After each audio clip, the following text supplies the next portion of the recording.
सुप्रभात मेरे प्यारे बच्चों। आज हम आपकी हिंदी रीडर का पार्ट नंबर 7 है जो ये डिस्कस करने जा रही हैं। इसका नाम है धनुर्धारी अर्जुन। ओके, ये जो र का रूप है बेटा, ये देखिए, ये जो र का रूप है ये जिस शब्द पे लगता है उस शब्द से पहले इसका उच्चारण किया जाता है। जैसे धनु फिर ध के ऊपर है तो र पहले बोला जाएगा, मतलब धनुर्धारी।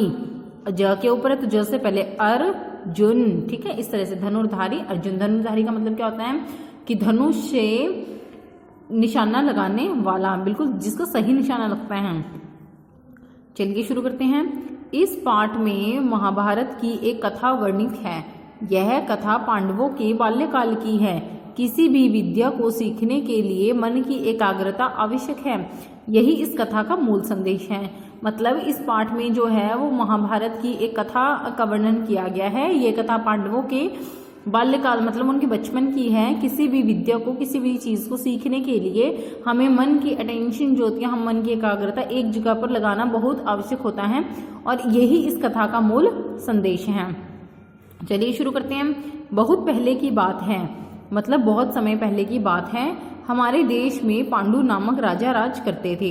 हमारे देश में कौन से राजा राज करते थे? पांडु नाम के। ठीक है, उनके 5 पुत्र थे, युधिष्ठिर, भीम, अर्जुन, नकुल और सहदेव। ओके, तो जो पांडव कहलाते थे, अब पांडु के पुत्र थे तो ये पांचों क्या कहलाते थे? पांडव। ओके, युधिष्ठिर इनमें सबसे बड़े थे। जो युधिष्ठिर थे वो इनमें सबसे बड़े थे।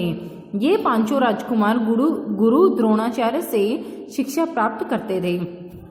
ये पांचों राजकुमार क्या करते थे? गुरु द्रोणाचार्य से शिक्षा प्राप्त करते थे। मतलब जो गुरु द्रोणाचार्य थे वो इनके गुरु थे, शिक्षक थे। ओके, उन्हें अस्त्र शस्त्र चलाने की शिक्षा भी गुरु द्रोणाचार्य ने ही, अर्थात उन्हें हथियार चलाने की शिक्षा भी किसने दी? गुरु द्रोणाचार्य ने ही दी। अस्त्र शस्त्र का मतलब होता है हथियार। ओके, भीम गदा चलाने में कुशल थे तो अर्जुन धनुष बाण चलाने में, मतलब जो भीम थे उनमें से वो गदा चलाने में एक्सपर्ट थे। ठीक है, मतलब बहुत ज़्यादा टैलेंटेड थे और जो कुशल थे, और जो अर्जुन थे वो धनुष और बाण चलाने में। इस तरह से देखिए, ये अर्जुन की फोटो है। एक बार की बात है, एक बार क्या हुआ कि गुरु द्रोणाचार्य ने अपने शिष्यों की परीक्षा लेने का निश्चय किया। जिस तरीके से आपको क्लास में पढ़ाया जाता है, उसके बाद आपके एग्जाम होते हैं, उसी तरीके से गुरु द्रोणाचार्य ने पढ़ा तो दिया था। किस तरीके से शिक्षा, मतलब शिक्षा तो दे दी थी कि किस तरीके से उन्हें धनुष बाण चलाना है, किस तरीके से उन्हें गदा चलानी है। ठीक है, तो इस उन्होंने एक दिन डिसाइड किया कि आज इनकी परीक्षा ली जाए। उन्होंने पेड़ पर चिड़िया का एक खिलौना टांग दिया। एक पेड़ पर उन्होंने क्या टांगा? एक चिड़िया का खिलौना, खिलौने के रूप में एक चिड़िया टांग दी और अपने शिष्यों से चिड़िया की आंख पर निशाना लगाने को कहा और उनसे कहा कि तुम्हें इस चिड़िया की आंख पर निशाना लगाना है। पहला शिष्य आगे आया। गुरुजी ने पूछा, उधर देखो, तुम्हें क्या दिखाई देता है? पहला शिष्य आगे आया और गुरुजी ने उनसे पूछा, अच्छा चलो वहां देखो और तुम ये बताओ कि तुम्हें क्या दिख रहा है। वह बोला, गुरुजी मुझे पेड़, चिड़िया, पत्ते सभी कुछ दिखाई देते हैं। वो बोला कि गुरुजी मुझे तो पेड़, चिड़िया, पत्ते सब कुछ दिखाई देते हैं। ओके, गुरुजी ने उसे बाण चलाने की आज्ञा नहीं दी। गुरुजी ने कहा कि रहने दो, तुम मत बाण चलाओ। दूसरे शिष्य ने कहा, मुझे चिड़िया के पंख दिखाई देते हैं। अब गुरुजी ने दूसरे शिष्य को बुलाया, कहा कि अब तुम देखो और तुम बताओ कि तुम्हें पेड़ पर क्या दिखाई दे रहा है। दूसरे शिष्य ने कहा कि मुझे तो चिड़िया के पंख दिखाई देते हैं। गुरुजी ने उसे भी बाण चलाने से मना कर दिया, उसे बाण चलाने के लिए नहीं दिया। ओके, अब बारी आई अर्जुन की।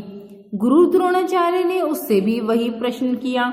अब आगे इसकी बारी है अर्जुन की। तो गुरु द्रोणाचार्य ने कहा कि अर्जुन यहाँ आओ और तुम बताओ कि तुम्हें क्या दिखाई देता है। अर्जुन ने कहा, गुरुजी मुझे तो केवल चिड़िया की आंख दिखाई देती है। अर्जुन ने कहा कि गुरुजी मुझे तो सिर्फ किसकी आंख दिखाई दे रही है? चिड़िया की। गुरुजी ने उसे बाण चलाने की आज्ञा दे दी। गुरुजी ने कहा कि ठीक है, अगर तुम्हें आंख दिखाई दे रही है तो लगाओ निशाना। अर्जुन ने बाण छोड़ा और वह ठीक चिड़िया की आंख में लगा। अर्जुन ने जैसे ही बाण तीर से निकाला उसी समय जाकर वो चिड़िया की आंख में लग गया। अर्जुन धनुष बाण चलाने में बहुत कुशल थे।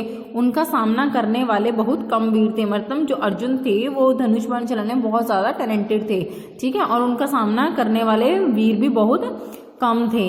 इसी बाण चलाने की कुशलता के बल पर अर्जुन ने राजा द्रुपद की शर्त को पूरा किया। इसी जो ये बाण चलाने की उनकी टैलेंट था, इसी के बल पर उन्होंने क्या किया, जो राजा द्रुपद थे उनकी एक शर्त थी कि चिड़िया की आंख में तीर कौन लगाएगा, कढ़ाई में चिड़िया का प्रतिबिंब देखकर। ठीक है, तो इसके बारे में हम नेक्स्ट वीडियो में पढ़ेंगे। तब तक के लिए आप इस वीडियो को अच्छी तरीके से रीड कीजिए लेसन को, और वीडियो को समझने की कोशिश कीजिए। Okay students, good bye.